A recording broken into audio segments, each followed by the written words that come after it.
자, 오늘 오후에 다 같이 읽으실 성경 말씀은 구약 성경 욥기 23장 욥기 23장 8절에서 12절까지 말씀입니다.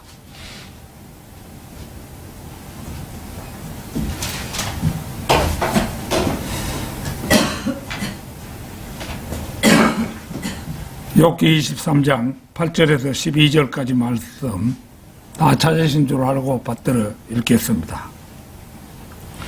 보라, 내가 앞으로 가도 그분은 계시지 아니하고 뒤로 가도 내가 그분을 감지할 수 없도다. 그가 왼편에서 일하시나 내가 그분을 바라볼 수 없고 그가 오른편에서 자신을 감추시니 그분을 볼 수가 없도다.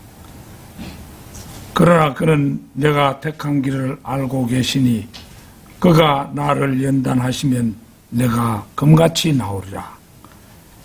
내 발이 그의 발걸음을 따랐고 그의 길을 지켜 벗어나지 아니하였도다. 내가 그의 입술의 명령에서 돌아서지 아니하였고 내가 그의 입의 말씀들을 내게 필요한 음식보다 더 귀히 여겼도다. 위대한 말씀이죠.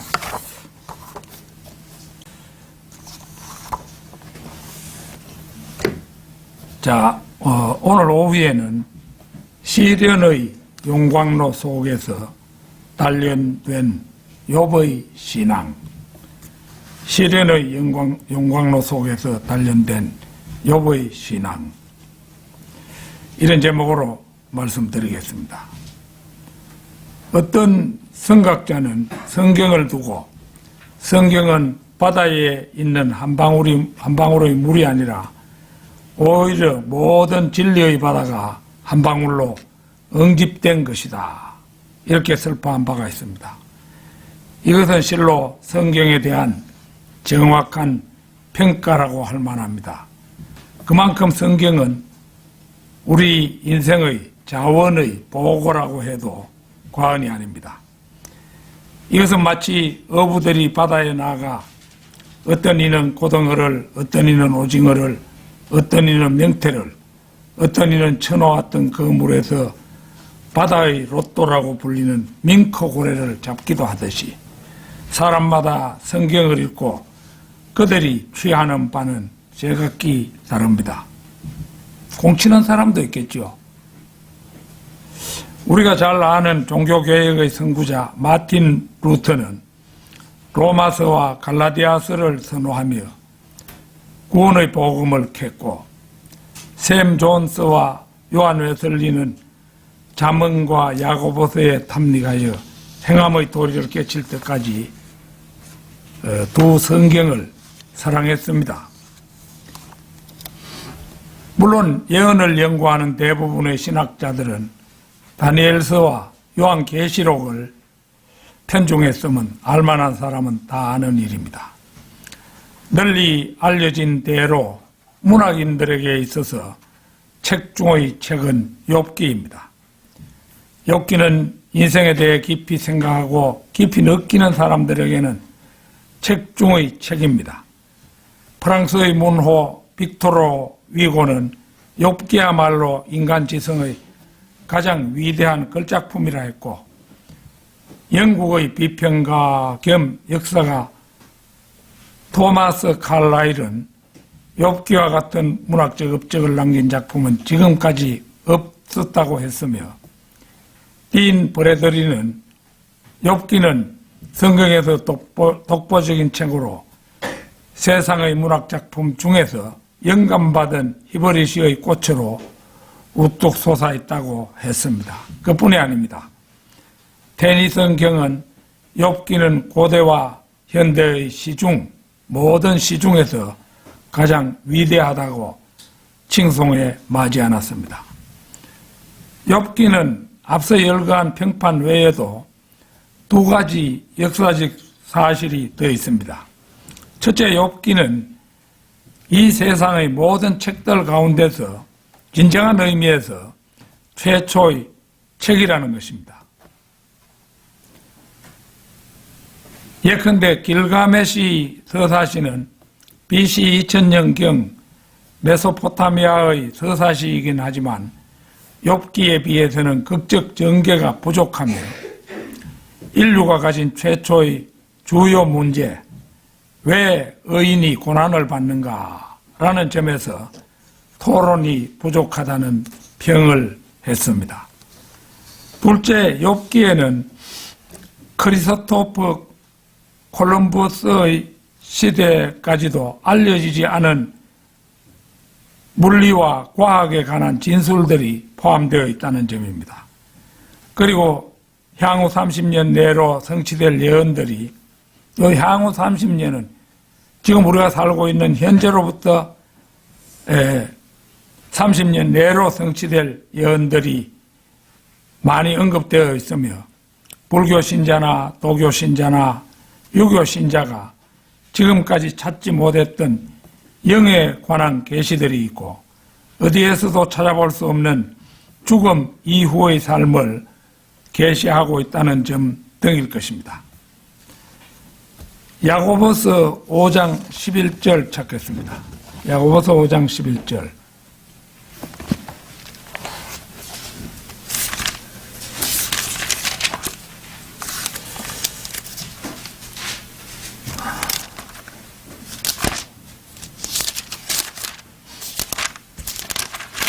야고보서 5장 11절.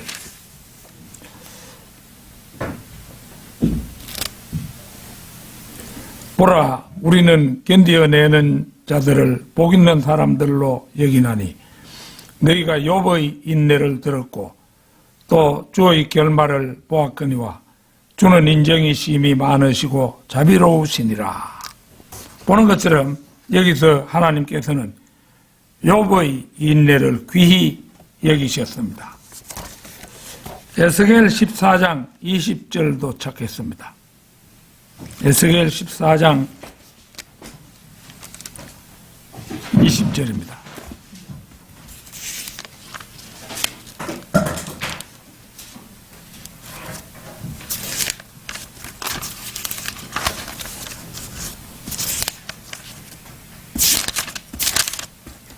(14장 20절)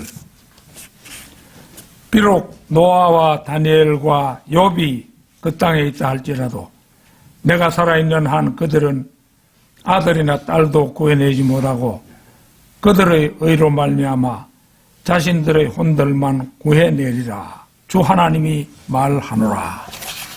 이 말씀에서 욥은 노아와 다니엘과 더불어 의인 가운데 한 명으로 거론되고 있음을 봅니다. 그러나 그들마저도 하나님 앞에서는 더없이 부족한 인간일 뿐이었습니다. 욥기는 킹제임스 성경의 경우 42장 1070절, 이건 한글 성경도 42장 1070절, 이건 맞습니다. 그런데 1102절로 구성되어 있다. 1102절로 구성되어 있다. 이거는 좀 차이가 있겠죠. 말이 다르기 때문에.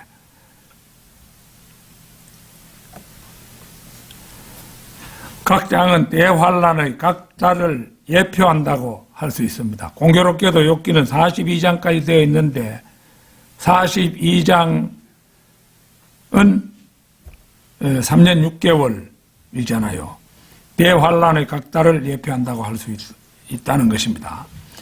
욥기의 저자는 엘리후인데 만일 오늘날 그가 이 작품을 썼다면 노벨 문학상은 따놓은 당상이요, 전 세계 문학상 10위권을 한 해에 모두 석권하고도 남았을 것입니다.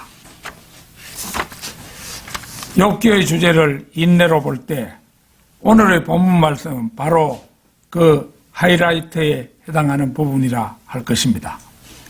이 복된 부분을 살펴보며 다 함께 은혜 받는 시간을 갖고자 합니다.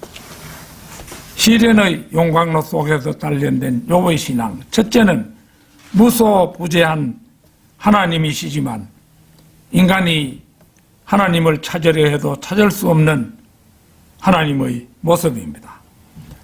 보라, 내가 앞으로 가도 그분은 계시지 아니하고 뒤로 가도 내가 그분을 감지할 수 없도다. 그가 왼편에서 일하시나 내가 그분을 바라볼 수 없고 그가 오른편에서 자신을 감추시니 그분을 볼 수가 없도다. 욥은 인간이 하나님을 찾아도 찾을 수 없음을 말하고 있습니다. 앞으로 가도 그분은 보이지 않고 뒤로 가도 감지할 수 없음을 말합니다. 그분이 왼편에서 일하시지만 볼 수가 없고 오른편에서 자취를 감추셔도 그분을 볼 수가 없다는 것입니다. 이것은 자유주의와 현대주의 신학의 주제이기도 합니다. 욥기 19장 7절에서 11절을 찾겠습니다. 욥기 19장 7절에서 11절입니다. 보라, 내가 잘못되었다고 부르짖으나 응답받지 못하고 내가 크게 부르짖어도 심판이 없도다. 그가 내 길을 막아 내가 지나갈 수 없고 그가 내 발걸음에 흑암을 두셨도다. 그가 또한 내게서 내 영광을 박탈하셨고 내 머리에서 왕관을 가져가셨도다. 그가 사면에서 나를 치시니 내가 죽는도다. 그는 내 소망을 나무처럼 뽑으셨도다. 그는 내게 대하여 그의 진노의 불을 붙이시고 나를 그의 원수 중의 하나로 여기시는 도다. 이 대목은 이 글을 쓰고 있는 현재나 혹은 욥기를 기록하고 있을 당시 지옥에 가 있는 모든 잃어버린 혼들에게 적용할 수 있습니다. 9절은 예수 그리스도의 재림 직전에 있을 대환란 때의 이스라엘의 상황과 일치합니다. 경건한 지성에게는 그리스도의 초림과 관련된 메시아 구절이 너무나 명백하기 때문에 증거 서류가 필요치 않습니다. 지옥에 있는 구원받지 못한 혼들은 자신이 생각하기에 잘못되었다고 생각되는 것으로 인해 부러지질 것입니다. 지옥에 들어가서 일단 그 뜨거운 가운데 꾸물꾸물 기어다니면서 내가 참 세상에 살아있을 때 이러한 죄를 지었구나 이런 걸 이제 깨닫고 그것 때문에 거기서 부러지질 것입니다. 그러나 그의 심판은 이미 지나갔기 때문에 그가 하는 말은 아무도 듣지 않을 것입니다. 지옥에 있는 사람이 기다리고 있는 유일한 심판은 불못으로 들어가기 전에 있을 마지막 항소뿐입니다. 마지막 항소는 백보자 심판이죠. 백보자 심판이 있다 할지라도 그 심판이 번복된 예는 없습니다. 백보자 심판에 가서 한번 지옥에 간 사람이 번복돼 가지고 이것 좀 우리가 심판했는데 착오했다. 이 사람은 하늘나라로 옮겨야 되겠다. 뭐 그런 게 없습니다. 다만 확정 짓는 것이죠. 지옥에 있는 구원받지 못한 죄인은 문들과 빗장들로 길이 막힌 상태에서 어둠 속에 있습니다. 절체절명의 상태가 있다면 바로 그때일 것입니다. 욥기 19장 13절에서 17절도 보겠습니다. 13절에서 17절. 그가 나의 형제들로 내게서 멀리 있게 하셨으며 나의 아는 사람들은 참으로 나를 반목하는도다. 내 친척들은 나를 버렸고 내 친한 친구들은 나를 잊었도다. 내 집안에 거하는 자들과 내 여정들은 나를 타국인처럼 여겼고 나는 그들 앞에 외국인이 되었도다. 내가 내 종을 불렀더니 그는 아무 대답도 아니하였으며 내가 그에게 내 입으로 애원하였도다.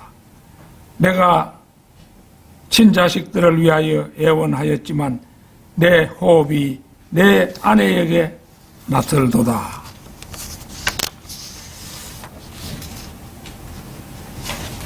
한 절만 더 읽겠습니다. 실로 어린아이들도 나를 멸시하였고 내가 일어서니 그들이 나를 대적하여 말하였도다. 이보다 더한 고립무원의 상태는 없을 것입니다.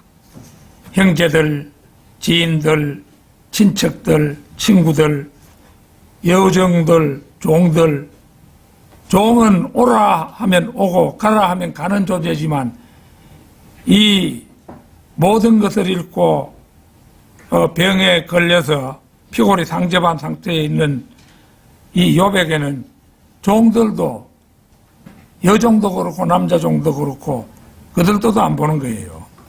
어린아이들, 아내마저도 낯선 사람이 되고 말았습니다. 그는 철저히 버림받아 자신이 외국인처럼 되었습니다. 자, 시편 69편 8절 한번 보겠습니다. 시편 69편 8절.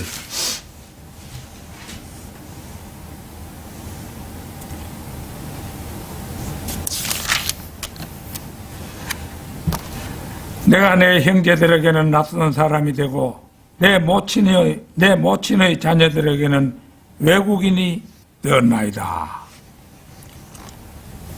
이 욥의 처지도 보면 우리 주님의 토로와 흡사하죠. 그러나 욥은 알고 있었습니다. 시편 12편 1, 2절 시편 121편 1, 2절 보겠습니다.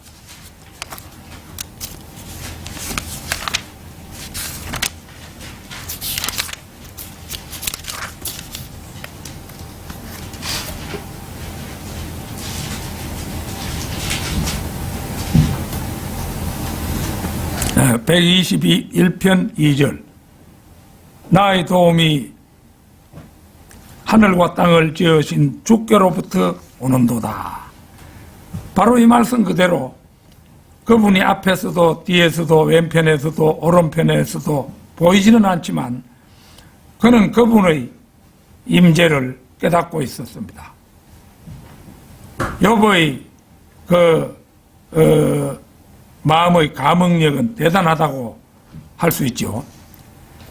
시련의 용광로 속에서 단련된 욥의 신앙. 둘째는 시련의 용광로 속에서 단련되어 금같이 나오리라는 소망입니다. 그러나 그는 내가 택한 길을 알고 계시니 그가 나를 연단하시면 내가 금같이 나오리라. 전능하신 하나님께서는 내가 가는 길을 다 알고 계시니 그분이 나를 용광로에서 금속을 재련하시듯 나를 단련하시면 내가 금같이 나오리라는 욥의 소망입니다. 성도의 믿음은 불 속에서 단련된 금과 같습니다. 베드로전서 4장 12, 13절 찾겠습니다. 베드로전서 4장 12절 13절. 사랑하는 자들아, 너희를 연단시키려는 불같은 시련에 관하여 너희에게 어떤 이상한 일이 일어나는 것처럼 이상하게 여기지 말고 도리어 너희가 그리스도의 고난에 참여하는 자들이 되는 것이니 즐거워하라. 이는 그 영광이 나타날 때에 너희도 큰 기쁨으로 즐거워하게 함이니라. 욥기의 주제가 그러하듯이 베드로전서의 주제도 그리스도인이 받는 고난입니다. 그리스도인이 받는 고난은 때로는 불같은 시련으로 나타나기 때문에 참으로 견뎌내기가 여간 어려운 게 아니지만 이것은 보통 고난이 아니라 그리스도의 고난에 참여하는 것이요. 그 궁극적인 목적은 어디까지나 연단을 통하여 순수한 믿음을 지킨 신실한 그리스도인으로서의 주 예수 그리스도께서 영광 중에 다시 오실 때 큰 기쁨으로 즐거워하게 하려 함에 있습니다. 그러니까 순수한 믿음을 지닌 신실한 그리스도인으로서 주 예수 그리스도께서 영광 중에 다시 오실 때 큰 기쁨으로 즐거워하게 하려 함에 있다는 거죠. 따라서 그 사실을 한시도 망각하지 않고 끝까지 견뎌내야 할 시련이요 고난인 것입니다. 그렇기 때문에 베드로는 우리에게 불같은 시련에 직면하더라도 이상하게 여기지 말고 도리어 너희가 그리스도의 고난에 참여하는 자들이 되는 것이니 즐거워하라고 훈계합니다. 고난을 당하는데 즐거워하기는 쉽지가 않지요.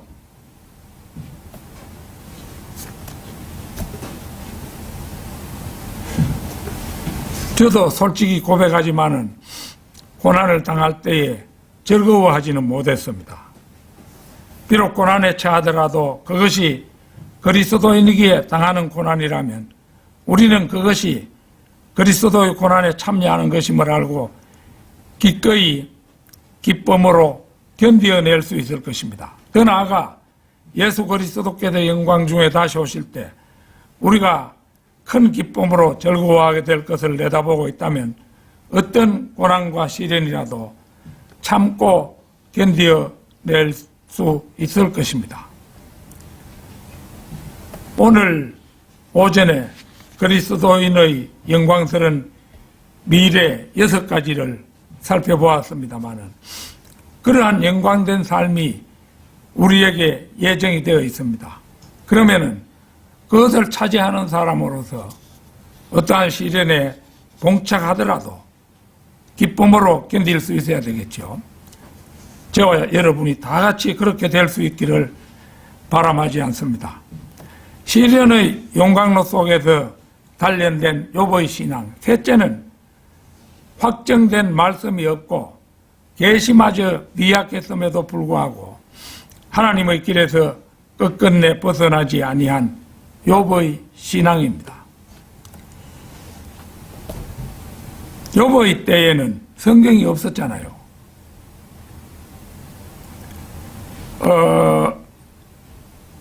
그 모세오경 그건 지금 3500년 전후에 써진 거잖아요. 욥기는 성경에서 가장 오래된 책인데 4000년 전에 기록이 되었습니다. 그러니까 그 시기에는 확정된 말씀이 없는 그런 시기였어요. 오늘 그러고 오전에 성경 공부할 때 사무엘상 2장인가요? 그게 사무엘하 2장인가? 사무엘하 2장. 자, 거기 보면은 다윗이 묻고 하나님께서 답하고 내가 올라가리까 올라가라 이런 식으로 묻고 답하는 그 장면을 볼 수가 있어요. 욥의 시대에는 이제 다윗은 특별히 축복받은 사람으로 이제 성경이 기록되기 위하여 그에게 하나님께서 묻고 답하는 것이 나오지만은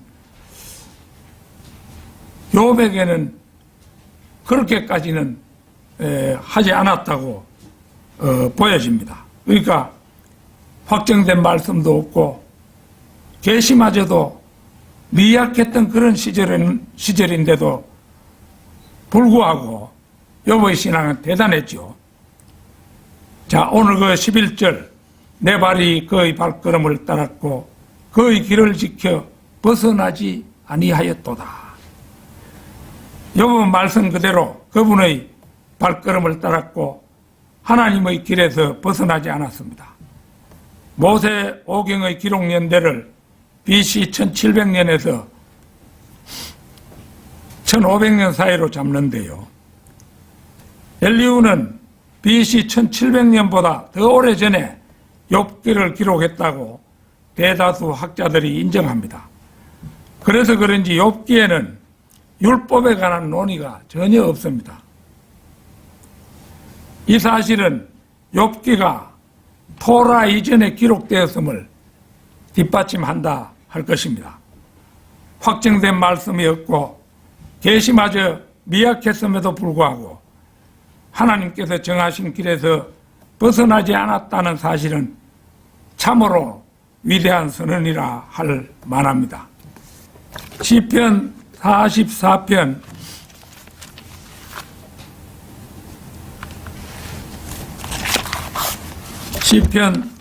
44편 18절 찾겠습니다.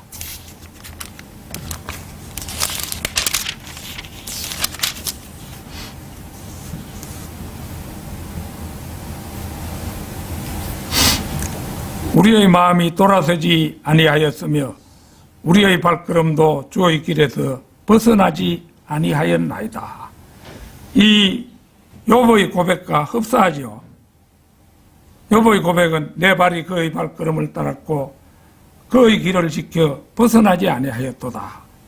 시편 44편 18절은 우리의 마음이 돌아서지 아니하였으며 우리의 발걸음도 주의 길에서 벗어나지 아니하였나이다.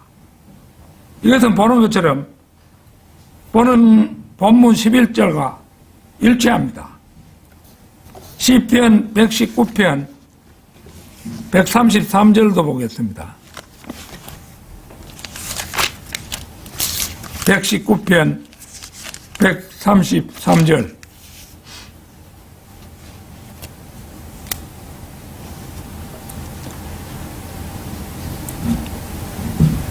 나의 걸음들을 주의 말씀에 고정시키시어 어떤 악도 나를 주관치 못하게 하소서.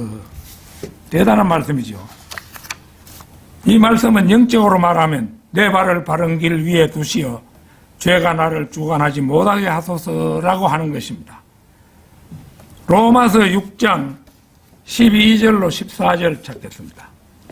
로마서 6장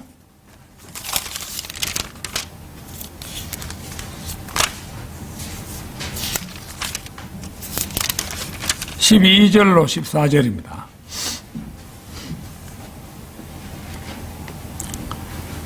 그러므로 너희는 죄가 너희 죽을 몸 안에서 군림하지 못하게 하여 몸의 정욕 가운데 죄에게 순종하지 말고 또 너희 지체를 불의의 병기로 죄에게 내어주지 말고 다만 너희 자신을 죽은 자들로부터 살아난 자들처럼 하나님께 드리며 너희 지체를 의의 병기로 하나님께 드리라. 죄가 너희를 주관하지 못하리니 이는 너희가 율법 아래 있지 아니하고 은혜 아래 있기 때문이라. 이 말씀은 죄의 문제로 시달리고 있는 그리스도인에게 해답을 제시해 줍니다. 죄가 군림한다는 것은 명백한 사실입니다. 그리스도인이라고 해서 죄 없이 죽는다는 것은 불가능합니다. 그러나 우리는 이것을 분명히 알아야 합니다. 그리스도인이 비록 죄 없는 삶을 살지는 못할지언정 죄 아래 들어가 살지는 말아야 한다는 것입니다. 그리스도인은 설사 죄를 짓더라도 죄 위에서 살고 있는 사람이어야 합니다. 그러기에 죄가 너희 죽을 몸 안에서 군림하지 못하게 하라고 명령하고 있는 것입니다. 죄가 우리 안에 군림하게 놔두면 우리는 죄 아래 들어가 죄의 지배를 받게 됩니다. 그러므로 우리는 죄 위에 올라가 있어야 합니다. 우리가 오히려 죄 위에 군림하게 되면 우리는 비로소 죄를 지배할 수 있게 됩니다. 어떻게 하면 그렇게 할 수 있을까요? 몸의 정욕 가운데 죄에게 순종하지 않으면 될 수 있습니다. 비유컨대 우리가 자동차를 운전하는 것이지 자동차가 우리를 운전하게 내버려 둘 수는 없지 않겠습니까? 로마서 6장 13절도 보겠습니다. 로마서 6장 13절. 이제 방금 읽었던 부분이죠.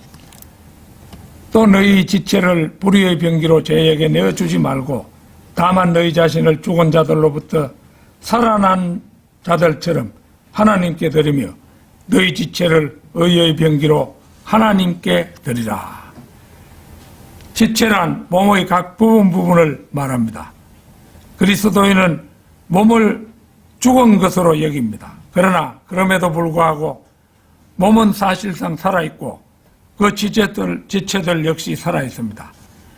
이 육신이 죄가 군림하는 가운데 죄 아래 놓여 있으면 죄가 마음대로 군림하고 사용하기 때문에 불의의 병기가 될 수밖에 없습니다. 그러나 우리가 죄 위에 군림하여 죄를 지배하고 다스리면 우리의 육신은 죽은 죄들로부터 살아난 자들처럼 되어 하나님께 드려질 수 있고 그 지체는 하나님께서 사용하시는 의의 병기가 됩니다.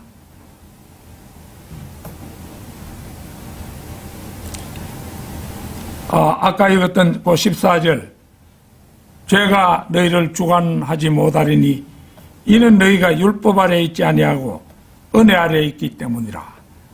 죄가 죽을 몸 안에서 군림한다면 그 몸을 죄가 주관합니다. 반대로 우리가 죄 위에 군림하면 당연히 죄는 우리를 주관하지 못합니다. 주님께서는 우리를 구원하셨습니다. 따라서 우리는 이제 율법 아래 있지 아니하고 은혜 아래 있기 때문에 죄가 더 이상 우리를 주관할 수 없는 위치에 서게 된 것입니다. 시련의 용광로 속에서 단련된 욥의 신앙. 넷째는 수많은 현대의 전천년주의를 표방하며 구령하는 근본주의 그리스도인들보다 더 앞선 욥의 신앙입니다. 토라도 책 기록되기 수백 년 전에 욥기가 기록되었는데 여기에 나타난 욥의 신앙은 전천년주의를 표방하며 구령하는 오늘날의 그리스도인들보다도 더 앞섰다는 것입니다. 내가 그의 입술의 명령에서 돌아서지 아니하였고 내가 그의 입의 말씀들을 내게 필요한 음식보다 더 귀히 여겼도다. 참으로 위대한 신앙 고백이 아닐 수 없습니다. 하나님께서 보존하시고 우리 손에 들려주신 바른 말씀 한글 킹 제임스 성경을 손에 든 우리도 하나님 앞에서 깨끗한 양심으로 고백할 수 없는 것을 욥은 모세오경이 기록되기 훨씬 이전에 참으로 자신만만하게 간증하고 있음을 봅니다. 시편 119편 105절 찾겠습니다. 시편 119편 105절입니다.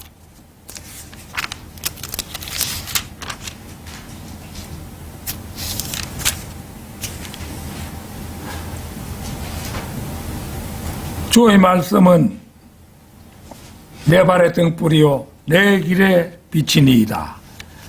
성경을 읽으며 성경을 실행에 옮기는 사람은 그의 모든 원수들보다 더 현명하고 수트라, 사스트라, 베다를 기록한 사람들보다 더 현명합니다. 시편 119편 9절도 보겠습니다.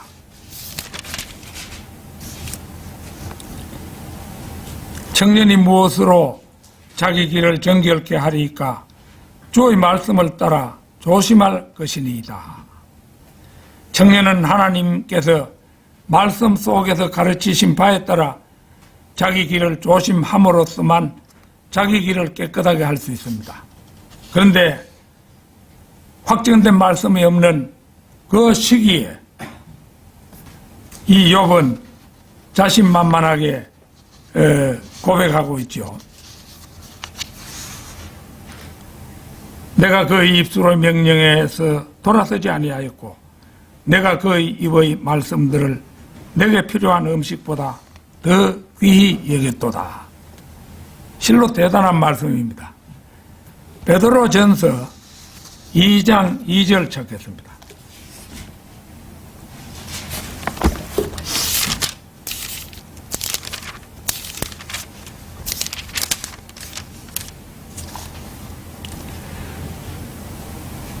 갓난아기들로서 순수한 말씀의 젖을 사모하라.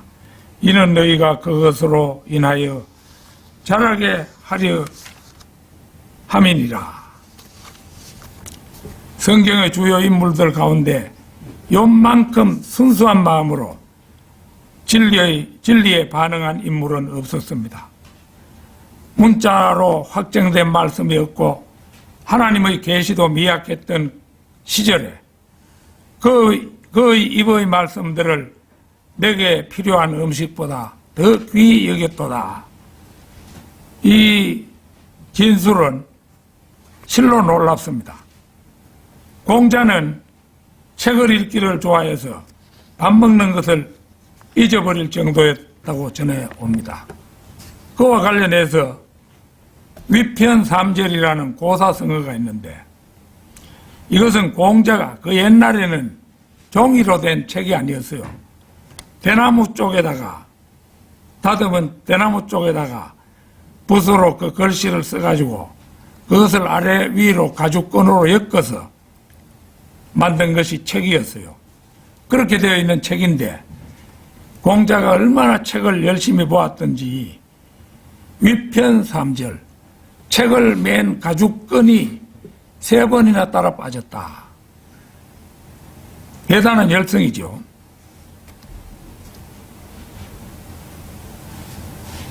공자가 대나무 쪽으로 된 책을 하도 열심히 읽어서 그 책을 엮은 가죽끈이 3번이나 끊어졌다는 것은 대단한 열심 아닙니까? 그런데 이때 공자가 열심히 읽은 책은 주역이라는 책이었습니다. 지은이도 현재는 불분명한 책인데요. 시경, 서경, 역경을 삼경이라고 말하잖아요. 이 가운데 역경이 곧 주역입니다.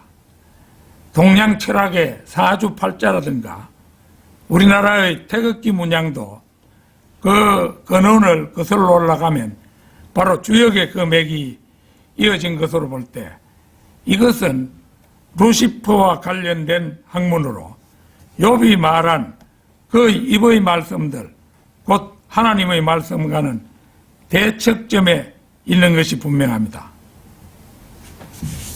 마태복음 4장 16절 한번 보겠습니다.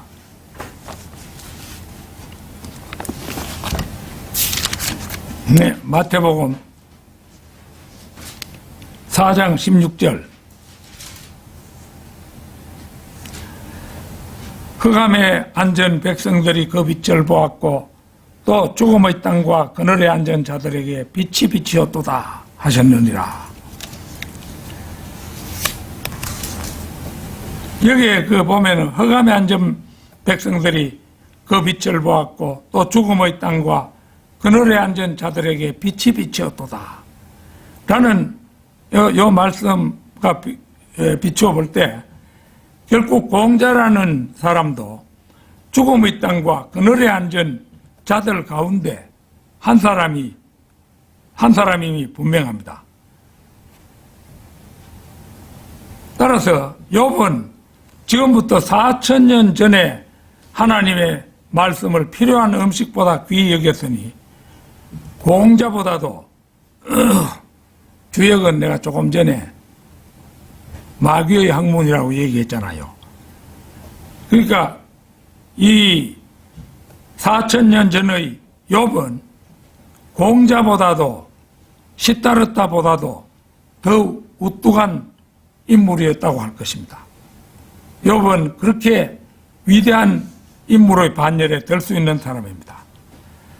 결론적으로 욥은 하나님의 영광로에서 연단되어 금같이 나오리라는 소망을 가졌으며 성경도 없던 시절 하나님의 계시가 실로 미미하던 시절에 그 입의 말씀들, 곧 하나님의 말씀들을 필요한 음식보다 더 귀 여긴 욥의 자세를 본받는 우리 모두의 신앙이 되기를 소망합니다.